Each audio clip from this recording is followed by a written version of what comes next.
Ayun, good evening ho. Kasi may mga nagtag sa akin dun sa isang nag-viral na video about dun sa TV Patrol. Dun sa nangyari na papa-change oil lang daw tapos umabot ng 100k yung bill. Hindi na ho bago sa akin senaryo na to kasi araw-araw mayroong ganap dito na nagagawa kami na gano'n ng mga senaryo. So, panoorin po muna natin. Nakuna na mag-asawang senior citizen ang video na ito sa Banawe, Quezon City habang naghihintay sa isang auto shop. Bibili lang sana sila ng langis para sa kanilang sasakyan noong November 18. Bibili lang daw po sila ng langis. Naglapitan sila at inalok ng isang hawker ng rain visor para sa kanilang sasakyan. Pero pagdating sa tindahan, inalok na sila ng kung ano ng serbisyo dahil nakita naman ng kung ano ng depekto ang kanilang sasakyan. Yung goma, manipis na. So, dapat makapal yung goma. Gusto nyo palitan natin. Magkano po? 250. So 500. Sige po, palitan nyo na. Sabi kong gano'n kasi baka delikado. Delikado na po yan. Ayun, yung pala tatanggalin pala lahat. 250. Akala namin kasi tinuro nyo akala namin doon. 250, tapos delikado na. So, doon po nag-start. Siguro si madam na okay lang din naman kasi ganun nga yung price. So, 250 times 2, so 500 pesos. Lang pala. Yung pala lahat na binaklas. Ayun. So doon Lahat na binaklas. Okay, sige tuloy po muna tayo. Panoorin muna natin ito po. Tapos tinanggal na lahat, inisa-isa na, tapos may mga pinukpok na. Ang dami na naging sira. Tinatanong na mag-asawa presyo ng mga piyesang nilalagay sa kanilang sasakyan. Pero di umano sila sinasagot ng direkta. Hanggang sa nalaman na lang nila na umabot na sa 100,000 ang kanilang babayaran. Magkano ho yan? So yung pagkakaliwanag hindi nagkaroon ng magandang komunikasyon yung may-ari o mekaniko tsaka may-ari ng shop kasi ginawa na nga agad. So parang doon nag-start yung sa 500 pesos na yon, tapos ang kwento niya tuloy-tuloy na pinukpok na, binaklas na lahat. Sige, tuloy. Pag inalis. Sige, mamaya na lang. Kasi ang mindset ko lang, siguro mga ready, mga 10,000 ng kung lahat na iaanihin, baka ilang mga bayaran ko. Tapos mamaya, nung sabi ko, may isa naman siya ipapalit, isa nag-guess, magkano ho yan? Sige po, mamaya na lang, ano lang po yan eh, kaya naman po yan. Ayun, so isip ni Madam, nasa 10K. So, sa itsura po kasi nung sasakyan ni Madam, yung sasakyan, kung di ako nagkakamali, Trailblazer. So, Chevy. Pag Chevy po yan, alam na yan, matik yan. Yung mga pyesa niya, lalo pang ilalim yan, mga pricey yan. So, tapos, yung ibang kinakabit, hindi daw, mamaya na lang. Baga, after na lang magawa. Pagkano total? 109,000. So, 109,000. Grabe. Pero itinanggi naman ito na may-ari ng auto shop. Kasi yung pinost niya po ako sa social media, sabi niya, mahal daw ako. Kung mahal ako, bakit ka pumayag sa presyo ko? Yun ang sinabi ko sa kanya. Mahal pala ako dapat... Ayun naman po yung ginigit nung may-ari ng shop na siguro kung binigyan ng presyo, so hindi na kasi natin alam kung ano nangyari talagang totoo rito eh. So, binigyan ng presyo, tapos parang sinasabi niya na sige, pagawa ka lang kasi ng pagawa, parang gano'n. Patuloy natin. Mag-canvas ka muna bago ka nagpagawa. Ayun, mag-canvas ka muna daw bago ka magpagawa. Sa uli-uli, sir, mag-canvas ka muna, hindi yung papagawa ka, tapos na, saan ka mag-canvas? Dagdag pa na may-ari ng auto shop, lahat ng kinabit na pyesa ay may permiso umano na may-ari ng sasakyan. Ang issue talaga niyan, para sa akin po namamahalan lang po siya dun sa ano ko, sa presyo ko siguro. Yun lang po. Totoo, wala naman po talaga SRPF. Siyempre po, networking po Banawe networking. Talagang, pag inabol mo, papatungan mo. Yun lang, sa komunikasyon. Kasi, yung mga auto repair shop, kagaya po rito sa amin, ang sistema ko rito, bibigyan ko muna ng quotation. So, kahit magsabi sa akin yung car owner o yung customer namin na, sige, i-go mo na yan, ang ginagawa ko dyan, sir, wait lang muna, bibigyan ko muna kayo ng quotation. Kung magkakaigi tayo, okay sa inyo yung presyo namin, itutuloy na namin yun. Kasi unang-una, bilang car owner, meron po kayong karapatan na tumanggi. Kung halimbawa tingin ninyo agrabyado kayo sa presyo, pwede kayong tumanggi. Kahit naman dito sa akin, kaya nga ang SOP ko dito, pricing muna, quotation muna bago gagawin natin. Ayoko yung sinabi ng car owner, sasabihin ko, sir, sira yung ganito, sira yung ganyan. Tapos sasabihin ng car owner na, sige, gawin mo na. Hindi, ako mismo pumipigil kasi ang gagawin ko dyan, ibibigay ko muna ng quotation. Kasi baka mamaya, maraming sira, biglang mabigla si car owner. Syempre, mas shock yun. Kagaya nung nangyari nung kila Madam, sa napanood natin na nabigla na lang sila na ganun na pala yung billing nila. Ito na nga ako yung sinasabi ko na tinan nyo yung kwento, diba? Bibili lang ng langis. Okay? So, hindi ko naman po nila lahat. Hindi lahat ng auto repair shop may mga modus na tinatawag. May mga auto repair shop po na mga patas talaga lumaban.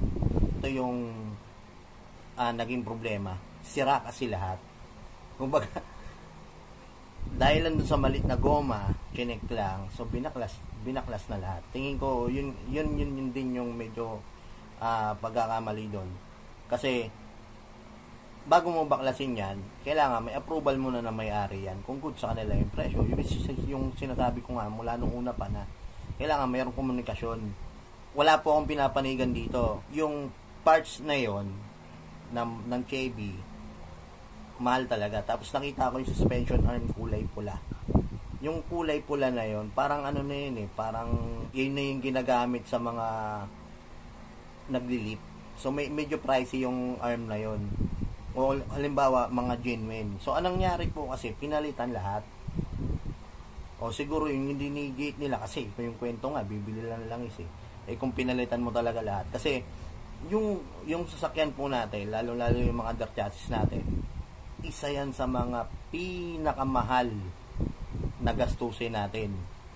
Kung papalitan nyo yan lahat, kahit pa yung sedan, papalitan nyo lahat yan, mababa 30 milyon dyan. Kaya, yung sa akin naman, lagi kong sinasabi na i-check mo na troubleshooting para at least makita kung ano yung problema. Ngayon, para hindi papalitan lahat. Kasi pag pinalitan nga lahat, kasi sa akin nga may mga nagtatanong Sir, magkano yung ganito, yung ganyan. Ang sinasagot ko, Sir, hindi ko po kayo mabibigyan ng estimate. Dahil yung sinasabi ninyo, sira na lahat ng pangilalim nyo. Bihirang-bihira po kung makakita ng sasakyan na sira na lahat. Maliban na lang, may mga nangyayari na ganyan, napapabayaan yung sasakyan, kulang sa maintenance, tapos may-ari pabayadin, wala rin pakialam, tapos yung mga tipong nakabili ng mga segunda manong sasakyan na ibebenta na, hindi na pinagawa, doon nagkakaroon ng malaki ang gastos. Pero kung ikaw naman, nakikita mo naman na will maintain naman sasakyan ninyo, parang bibihira na masira yung lahat. Ayun na nga yung sinasabi ko na biglang papalitan lahat. Pero yung sinabi nung may-ari, tama yon yung sinasabi niya na mag-canvas muna po kayo. Kasi yun talaga ibabato sa inyo Pero ang naging problema ko talaga, kulang talaga sa komunikasyon. Kasi lagi po tayong siguro mas maganda kung sundin natin na ganun. Na kasi ang dami ko naman po na pasukan ng kumpanya Ganun naman talaga sa sistema Huwag mo munang gagalawin. Huwag mo munang babaklasin nang walang approval ng may-ari. Kasi kagaya niyan, baka mamaya walang dalang pera o minsan para sa kanila sobrang mahal na nun. So parang ang mangyayari, nagiging agrabyado sila. Kaya yun yung sinasabi ko na hindi lahat dapat palitan.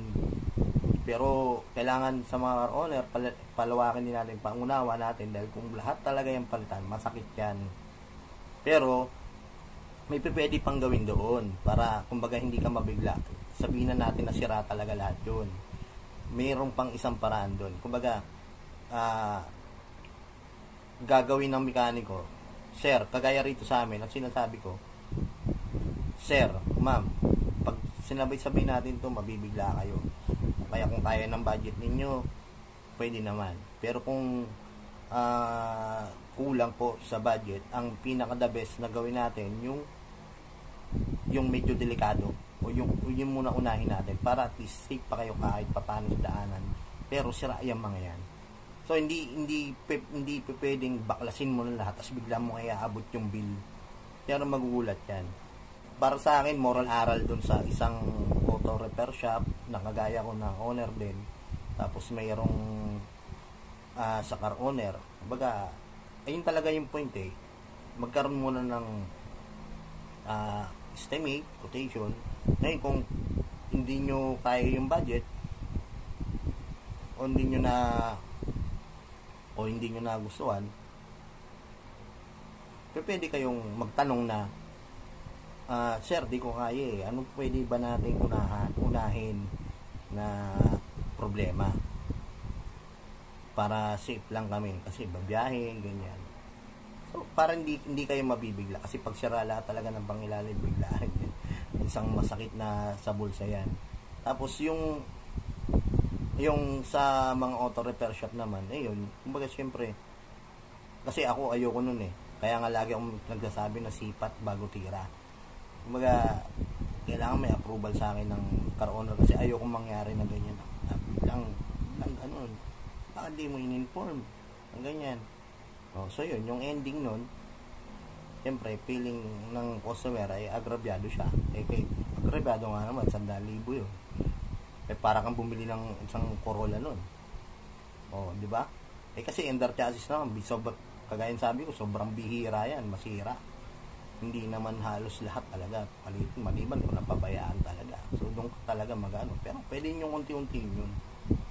So yun lang, pag may mga ganun talaga na auto repair shop, di ko naman sinasabing sila yun. Pero kung tamaan na lang sa bull. So syempre gising din, kasi hindi naman po lahat ng car owner may nakandang budget. Tsaka syempre unexpected eh. Imagine niyo 10,000, sabi ni madam. Kala ko 10,000 lang. Yung pala 109,000. Sobrang laki. Di ba? Kung naitrabaho, na-arrange na maayos, tingin ko hindi basta mag-go yun eh, kasi kung ganun yung bill nila. Tsaka yun lang, kumbaga hindi pwedeng may bibili lang kasi sira na lahat. Ayun po yung lagi kong sinasabi sa mga vlog ko na wag naman, kumbaga pwede naman tayong kumita ng patas eh, di ba? Okay, di baling konti, sabi nga Chinese eh, di baling konti basta dami di malaki kita, di ba? Kumbaga nangyari one time big time. So yun lang, peace sa mga auto repair shop. Gising po tayo, wag naman kung ganun. Tapos sa mga car owner din, syempre karapatan nyo po yan, karapatan nyo yan. Number 1 na karapatan ninyong tumanggi sa mga presyo. Kung baga nasa inyong pa rin ang magdidesisyon. Example, pumunta kayo sa auto repair shop, binigyan ka ng estimate, feeling nyo agrabyado kayo o kaya niloloko kayo, di wag po kayo magpagawa. Ingat-ingat lang sa mga ganong modus, pero sana po wag tayong mag-iba ng paningin. Hindi po lahat ng auto repair shop ay ganon. Ako po naniniwala ako dun na mas marami pang auto repair shop ang lumalaban ng batas. O ganun lang naman po yung kasimple.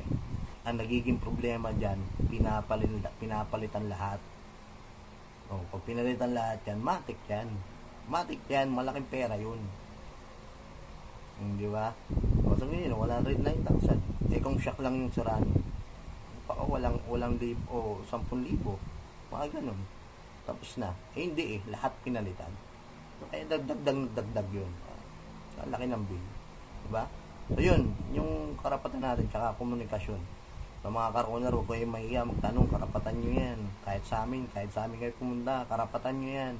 Sir, pwede bang huwag muna natin gawin? Sige po, walang problema. At saka ganun naman po talaga ang car owner. Siyempre may karapatan yung customer dyan na tumanggi kung hindi nila nagustuhan o kaya ayaw nilang ipago.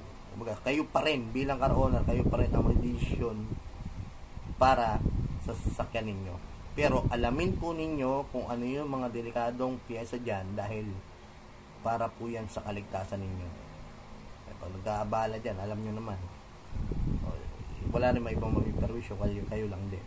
So sana hindi magbago yung tingin ng mga car owner sa mga auto repair shop na maayos yung trabaho. Sana hindi mawala tiwala nyo doon at mag-ingat po tayo doon sa mga nagmumodus. So yun lang, ginawa ko na lang po ng video para solid. So ingat po tayong lahat.